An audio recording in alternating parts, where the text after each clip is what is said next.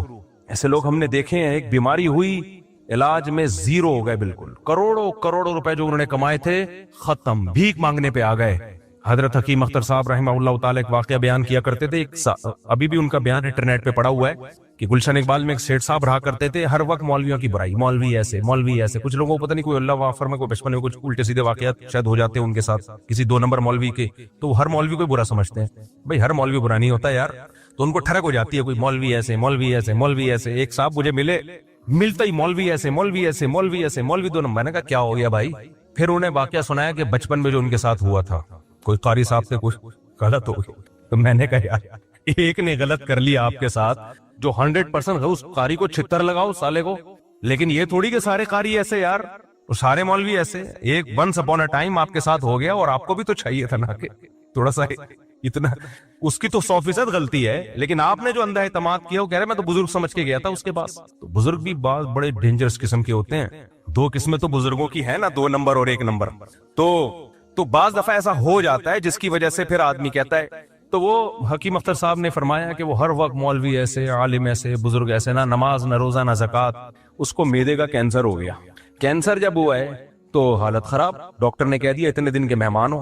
اب دبلا ہونا شروع ہو گیا، ہڈیاں وڈیاں جو بیچارے کینسر ہو گئے، تو اس کو اللہ نے توبہ کی توفیق دے دی۔ اس کو اندازہ ہو گیا جو میری جو دبدباہٹ اور روب، اور سارے ڈاکٹر آج سائنس اپنی ترقی کی انتہا کو پہنچی ہوئی ہے، 1 کروڑ پتی آدمی کو زندگی نہیں دے سکتی۔ جوان بھی تھا، اس کو اندازہ ہو گیا بھائی یہ سب مادی اسباب کی 2 ٹکے کی حیثیت نہیں ہے، موت اپنی آنکھوں سے نظر آ رہی۔ حکیم اختر صاحب نے فرمایا کہ اس نے سارے علماء کو بلایا، سب سے معافیاں مانگی، بھائی مجھ سے غلطی ہوئی ہے، توبہ کی اور دنیا سے چلا گیا۔ یہ پرانے زمانے کے ملحد تھے، جب لتر پڑھتے تھے تو اللہ یاد آ جاتا تھا۔ آج کے ملحد اتنا ڈھیٹ ہے نا، صبح شام عذاب اپنی آنکھوں سے دیکھے، پسے ابو جہل کی طرح۔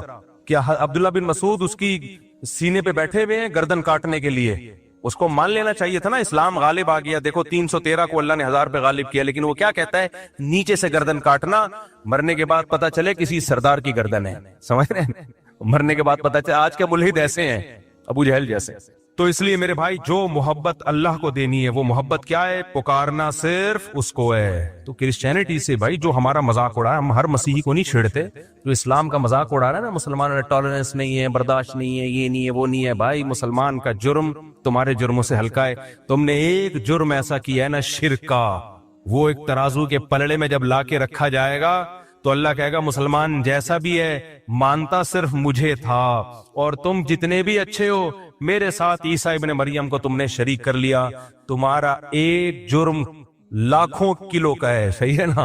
اور مسلمانوں کے چھوٹے چھوٹے 20 جرم بھی اس جرم کا مقابلہ نہیں کر سکتے۔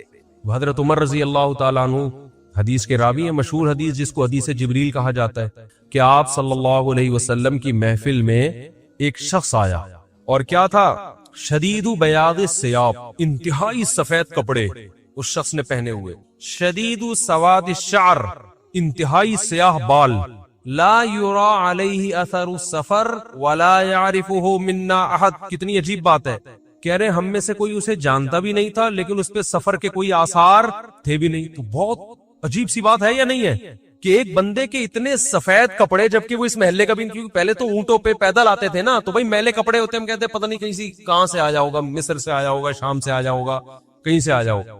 وہ لوگ تو سب ایک دوسرے کو جانتے تھے، جیسے گاؤں میں جانتے، صدیوں سے اکٹھے رہ رہے ہیں، لیکن کپڑوں کی سفیدی سے لگ رہا ہے بھائی مقامی آدمی ابھی نہا دھو کے آیا ہے، مگر ہم میں کوئی اس کو جانتا نہیں ہے۔ اور ایسا جوان کہ اس کے انتہائی سیاہ بال، اور نبی سے اتنی بے تکلفی کا اظہار جیسے کوئی پرانا دوست ہو، حتی اسند رکبتیہ الی رکبتیہ ووضع کفیہ علی فخذیہ، اپنے گھٹنے نبی کے گھٹنوں کے ساتھ ملا دیے، ایسے دو زانوں چپک کے بیٹھ گیا، اور اپنے ہاتھ اپنی یا نبی کی ران مبارک پہ رکھ دیے۔ تو کتنا عجیب منظر ہے، لیکن حضرت عمر فرماتے ہیں ہم میں یہ گویا حدیث کا مفہوم ہے کہ ہم میں ہمت نہیں ہوئی کہ نبی سے پوچھے کہ یہ کون ہے۔ بھائی دیکھ رہے ہیں بس جو بھی منظر ہے دیکھتے رہو، وہ کیا رہا ہے بھائی، نبی جب نہ اس کو ڈانٹ رہے ہیں نہ اسے کچھ کہہ رہے ہیں، ہوگا کچھ ہمیں نہیں پتا۔ اور پھر آگے کیا فرماتے ہیں کہ نبی سے سوال پوچھا، یا محمد اخبرنی عن الاسلام، آپ مجھے بتاؤ اسلام کیا ہے؟ تو آپ صلی اللہ علیہ وسلم نے بتانا شروع کیا، الاسلام ان تشہد لا الہ الا اللہ وان محمد رسول اللہ. سب صحابہ بیٹھے ہوئے ہیں, سب یہ منظر دیکھ رہے ہیں, مگر کسی کی ہمت نہیں ہے کہ وہ نبی کی مجلس میں پوچھ لے. وہ چپ کر کے دیکھتے رہو کیا ہو رہا ہے.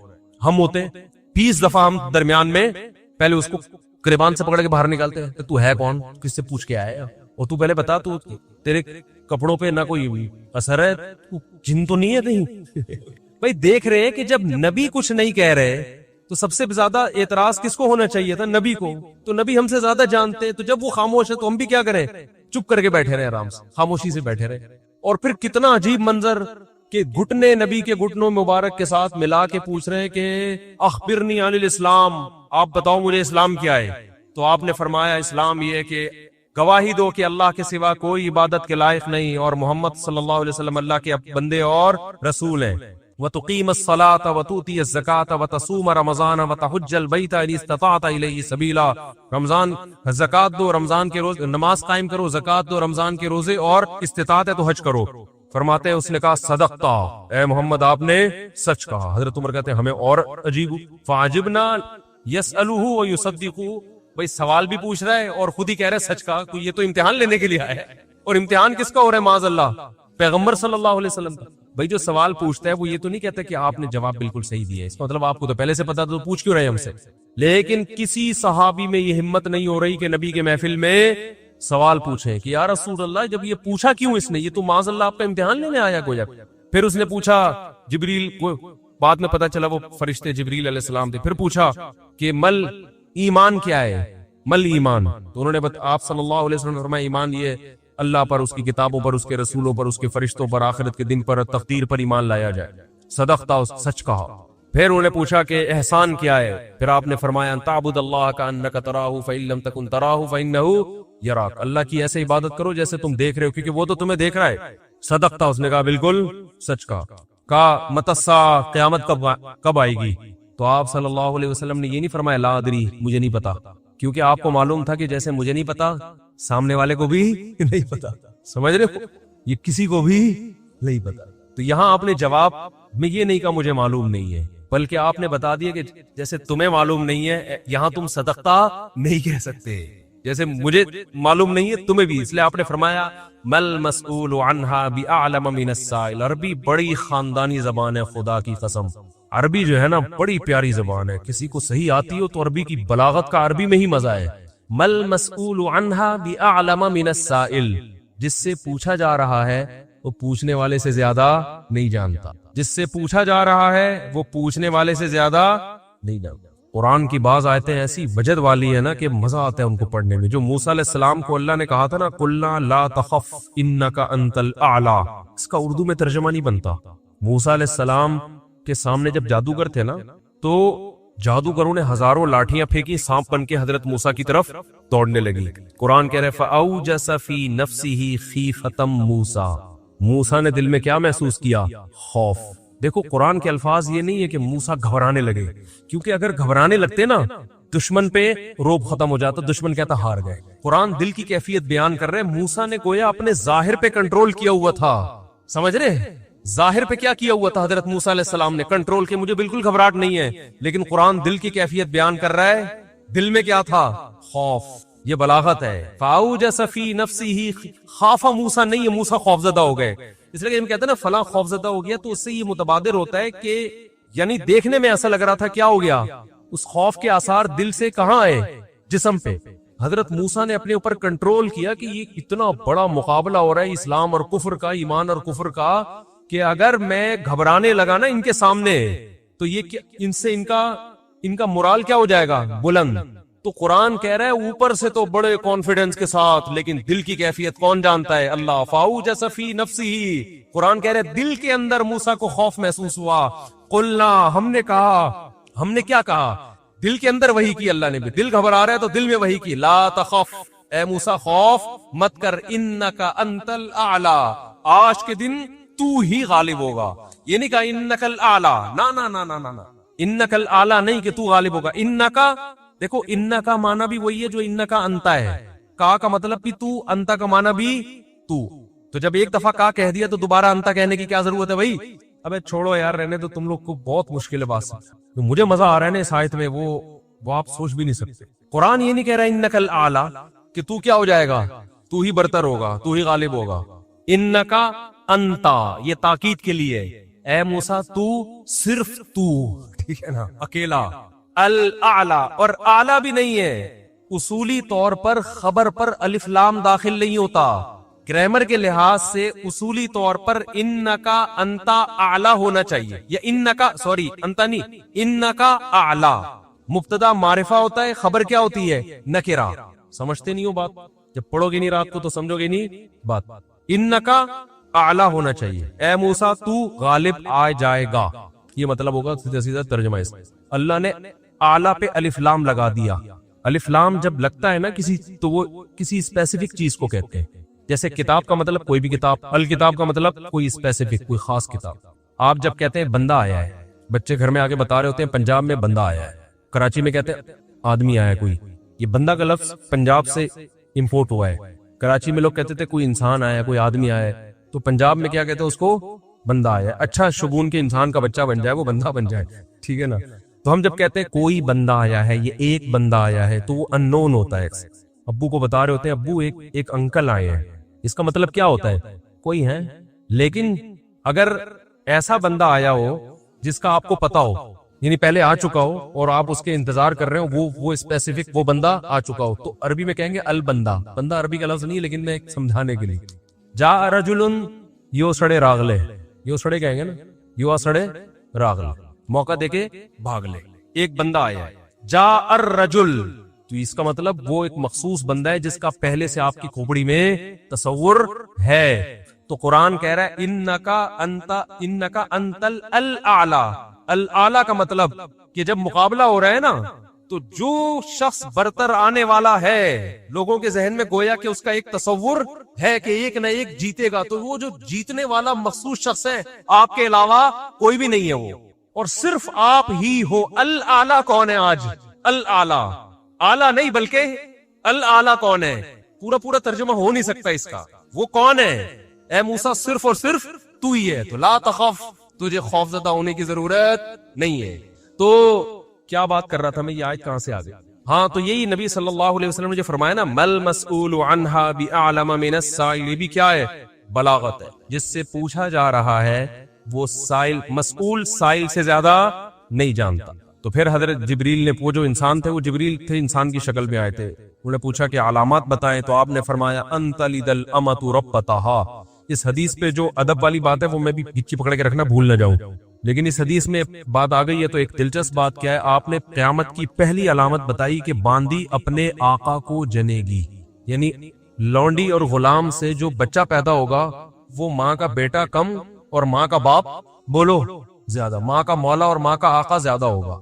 غلام کی مثال نہیں دی, کیونکہ غلام مرد ہوتا ہے نا, اس پہ تصرف تھوڑا سا پھر بھی کم ہوتا ہے, یعنی وہ آپ کی ملکیت میں ہوتا ہے لیکن اس پہ کنٹرول کم ہوتا ہے کیونکہ آدمی ہے.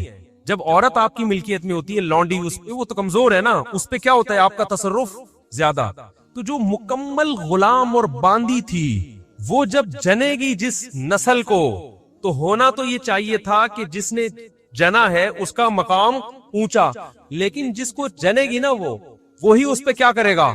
یعنی ماں کا تو ایسا حق ہے نا, ماں کو تو ساری دنیا جانتی ہے نا کہ ماں نے کیسے گود میں پالا, کیسے جنا, اور لوگ ماں کے تانے دیتے ہیں نا.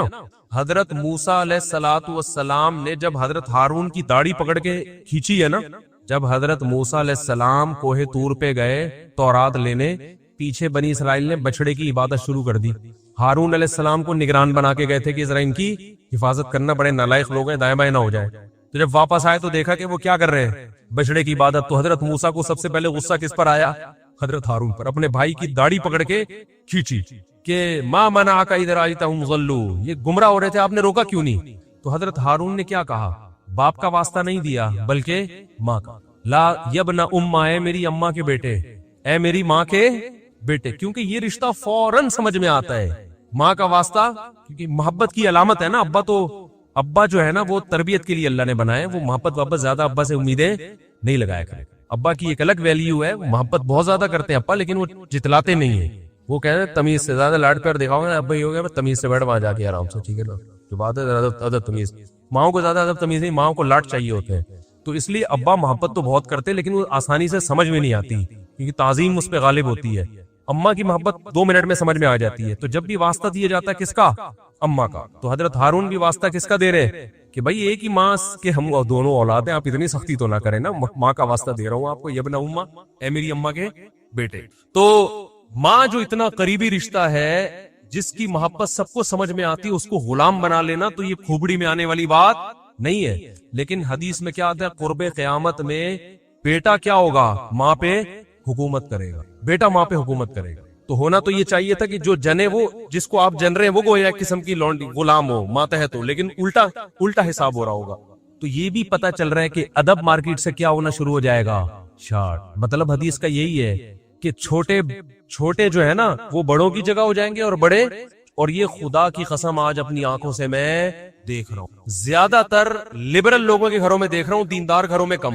باپ اور ماں اپنے بچوں کو اسکولوں میں 15-20 ہزار روپے فیسیں دے کر بدتمیز بنا رہے ہیں باقاعدہ پیسوں کے ذریعے.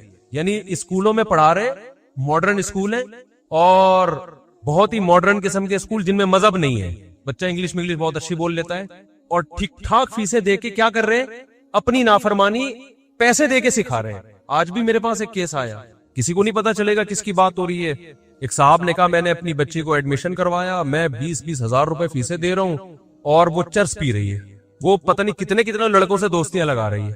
تعلیم کو فوکس کرنے کے چکر میں تہذیب کا بیڑا غرق کر, یعنی گویا کہ پیسے دے کے باقاعدہ کیا کیا جا رہا ہے, اپنے بچوں کو خراب کیا جا رہا ہے. تو جنا بھی خود, احسان بھی خود کیا, اور نکلا کیا رزلٹ, وہی آپ پہ کیا کر رہا ہے حکومت, وہ آپ کی ایک بات ماننے کے لیے تیار نہیں ہے.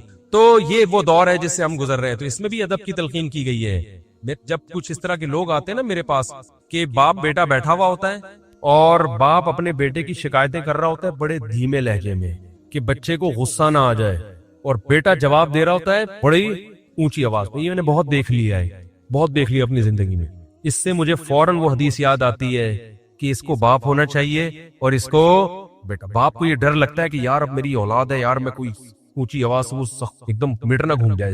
دیکھو یہ اولاد کے نالائق ہونے کی علامت ہے کہ آپ نے اپنے باپ کو یہ اتھارٹی نہیں دی ہے کہ وہ آپ کو ڈانٹ سکے. اگر آپ کا باپ آپ کو ڈانٹتے ہوئے گھبراتا ہے نا, خدا کی قسم یہ باپ کے خراب ہونے کی دلیل نہیں ہے, یہ اولاد کے خراب ہونے کی دلیل ہے. یہ اولاد کے خراب, وہ ڈر لگتا ہے اس کو کہ یار کچھ بول دوں تو ایسا نہ ہو ناراض ہو جائے.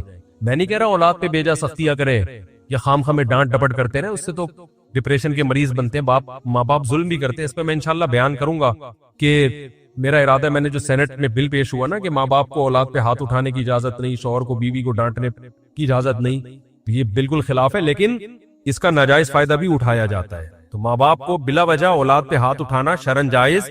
آج ایک صاحب بحث کرنے لگے کہ مجھے اجازت دی ہے شریعت نے کہ میں اپنے بچے کو تھپڑ مار سکتا ہوں. میں نے کہا آپ کو اجازت شریعت نہیں دی ہے کہ بلا وجہ آپ اپنے بچے پہ ہاتھ اٹھائیں, اور خاص طور پہ نابالغ پہ. نابالغ کے حقوق اسلام میں بہت زیادہ ہے. ماں کو اجازت نہیں اپنا غصہ آپ کسی اور پہ رہے نکال کس پہ رہی ہے. میں نے ماؤں کو دیکھا ہے طبیعت خراب ہے, جھنجلا رہی ہے, بچے کو پڑھ کے طبیعت سے کوٹ دیا اس کو خوب جا رہا. بعض بچے ماں کی چنگیز خان جیسی مائیں ہوتی ہیں, وہ بچے ٹھٹر کے ان کی جو گروتھ ہے نا وہی رک جاتی ہے ان کی. اتنا سختی کا ماحول انہوں نے گھر میں دیکھا ہوتا ہے. تو یہ نہ باپ کے لیے جائز ہے اور نہ ماں کے لیے. تو اس میں علماء کے واقعات بھی سناؤں گا کہ اپنی اولاد کو مارنے سے پہلے کیا ان کے اصول تھے کہ ہم زیادتی نہ کر بیٹھے. تو یہ بھی ہے. اچھا خیر, تو جلدی سے بات کو یہ سمیٹ کے ختم کرتا ہوں. کیا ہو گیا وہ. تو رسول اللہ صلی اللہ علیہ وسلم کی محفل میں حضرت جبریل آئے تو حضرت عمر فرماتے ہیں, تو حضرت عمر رضی اللہ تعالیٰ عنہ فرماتے ہیں فلبثت ملیہ, میں نے جب یہ منظر دیکھا تو میں بہت دنوں تک ٹھہرا رہا. یعنی کچھ دن گزرنے کے بعد بھی حضرت عمر کی ہمت نہیں ہوئی کہ نبی سے پوچھے کہ یا رسول اللہ یہ کون تھے, یہ کیا ہے احترام, کہ بھئی ایسا نہ نبی صلی اللہ علیہ وسلم ناراض ہو جائے. خود کیوں نہیں بتا رہے بھئی, یہ اہم بات ہوتی تو آپ صلی اللہ علیہ وسلم تو خود معلم تھے, خود بتاتے. تو فرماتے ہیں کچھ دن کے بعد خود نبی نے مجھ سے پوچھا کہ عمر جانتے وہ شخص کون تھا؟ میں نے کہا اللہ اس کے رسول ہی زیادہ جانتے ہیں. فرمایا ھذا جبریل اتاکم یعلمکم دینکم, یہ جبریل تھے, انسانی شکل میں آئے تھے تمہیں تمہارا دین سکھانے کے لیے. اس سے پتہ چلتا ہے کہ تعلیم کا صرف یہ طریقہ نہیں ہے کہ استاذ بیٹھ کے بچوں کو پڑھاتا رہے سارا دن بیٹھ کے. یہ نیچرل وے آف ٹیچنگ ہے کہ ایک ماحول بنا دیا, ایک شخص آ رہا ہے, صحابہ اچھا پھر ایک تعجب کی فضا قائم کی گئی تاکہ نا ان کو یہ محفل یاد رہے.